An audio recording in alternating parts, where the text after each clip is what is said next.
یہ جنگ صرف تلواروں کی نہ تھی، یہ ایمان اور کفر کا آمنا سامنا تھا۔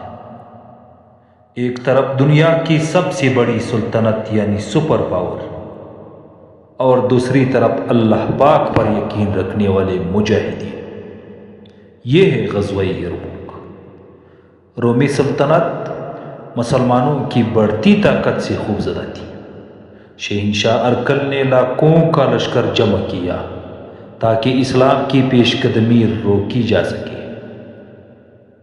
کمانڈر خالد بن ولید سامان کم لیکن ایمان مضبوط تھا۔ رومی فوج کی تعداد 1,00,000 سے زائد تھی۔ مکمل اسلحہ، گھوڑے، زرہیں، تربیت یافتہ سپاہی۔ انہوں نے مسلمانوں کو کمزور سمجھا۔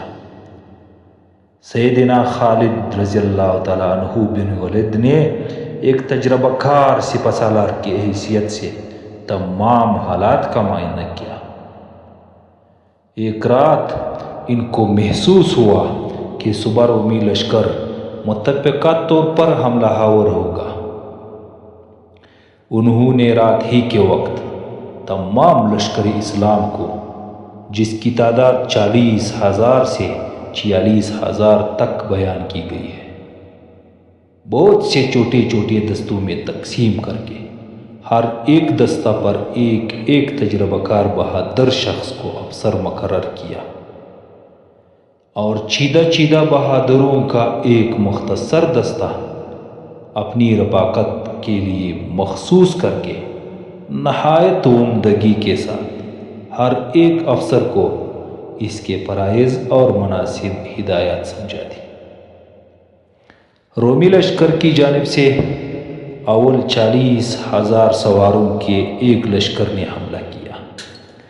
سیدنا خالد رضی اللہ تعالیٰ عنہ بن ولید نے اپنی میٹھی بر رفیقوں کے ساتھ آگے بڑھ کر اس لشکر کو بھگا دیا۔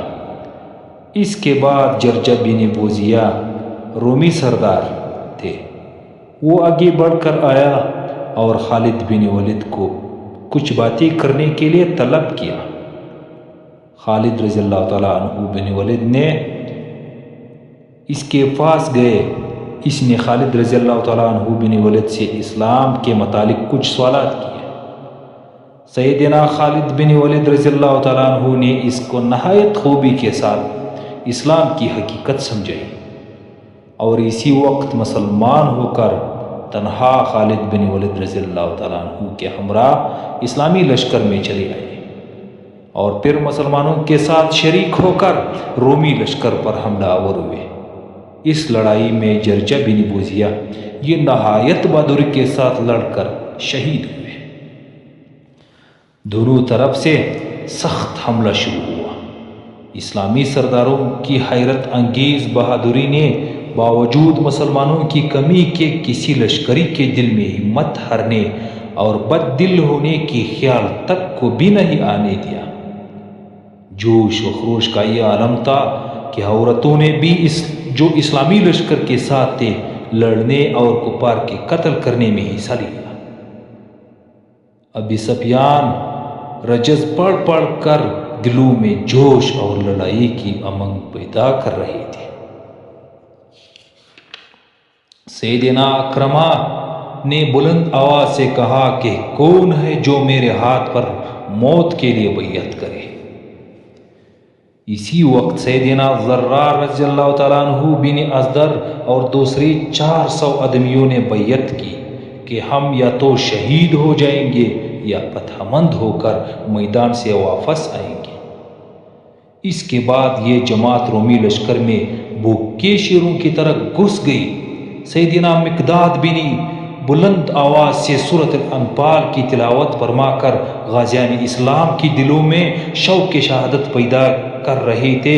سیدنا خالد بن ولید رضی اللہ تعالیٰ عنہ، ابو عبیدہ بن جرر رضی اللہ تعالیٰ عنہ، شرجیل بن حسنہ، یزید بن ابی سفیان، اکرمہ رضی اللہ تعالیٰ عنہ بن ابی جہل، کاکہان رضی اللہ تعالیٰ عنہ بن عمر، ابو سفیان رضی اللہ تعالیٰ عنہ، ابو داود رضی اللہ تعالیٰ عنہ، عمرو رضی اللہ تعالیٰ عنہ بن عاص، عارث بن ذرہ رضی اللہ تعالیٰ عنہ، جرجر رضی اللہ تعالیٰ عنہ بن بوزیہ وغیرہ بہادران اسلام نے وہ کارہائے نمایاں کیے کہ چشم پلک نے آج تک نہ دیکھے تھے۔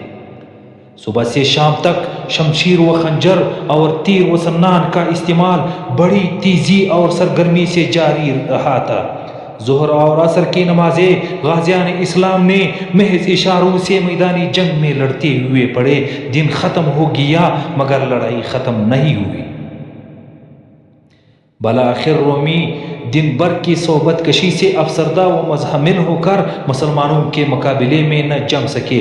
پیچھے ہٹتے اور ہٹتے ہٹتے دامن قوا میں پہنچے، لیکن مسلمان ان کے ساتھ بڑھتے بڑھتے اور دھکیلتے ہوئے جب پیچھے ہٹنے اور بھاگنے کی جگہ نہ ملی تو ادھر ادھر کو پھوٹ پھوٹ کر ان کا سیلاب نکلا۔ مسلمانوں نے ان کا پیچھا نہ چھوڑا، بہت سے پانی میں ڈوب کر، بہت سے خندق میں گر کر ہلاک ہوئے۔ 1,30,000 رومی لقمہ اجل ہوئے۔ باقی اپنی جان بچا کر بھاگ نکلے۔ ان مپرورین میں سوار زیادہ تھے، پیدل تقریباً سب مارے گئے۔ لڑائی تمام دن اور تمام رات جاری رہ کر اگلے دن صبح کے وقت مسلمانوں کی فتح کی شکل میں ختم ہوئی اور رومی سپاہیوں سے میدان بالکل خالی نظر آیا۔ رومیوں کا سپہ سالار اعظم تزارق برادر ہرقل بھی مارا گیا اور بھی کئی سردار مارے گئے۔ مسلمانوں کی 3,000 بہادر شہید ہوئے۔ ان میں 3,000 میں جرجہ بن بوزیہ، 9 مسلم، اکرمہ بن ابو جہل، عمرو بن اکرمہ، سلمہ بن حشام، عمرو بن سعید، ابان بن سعید، عشام بن الاسی، حبار بن سفیان، طفیل بن عمرو وغیرہ شہداء رضی اللہ تعالیٰ عنہ اجمعین خاص طور پر قابل ذکر ہے۔ جنگ یرموک یقیناً جمادی ثانی کے آخری تاریخوں میں ہوئی ہے۔ رومی لشکر کی یرموک میں آنے سے پہلے مسلمانوں نے بصرہ وغیرہ مقامات فتح کیے ہوئے تھے۔ شام کا دروازہ اسلام کے لیے کھل گیا، رومی طاقت ٹوٹ گئی، اسلامی ریاست مضبوط ہو گئی۔ حضرت خالد کی جنگی مہارت دنیا پر ظاہر ہوئی۔ ہرقل نے کہا، اے شام، اب تجھ سے ہمیشہ کے لیے الوداع۔ یرموک ہمیں سکھاتا ہے کہ تعداد نہیں، ایمان فیصلہ کرتا ہے۔ جب اللہ پر یقین ہے تو توڑے بھی غالب آ جاتی ہے۔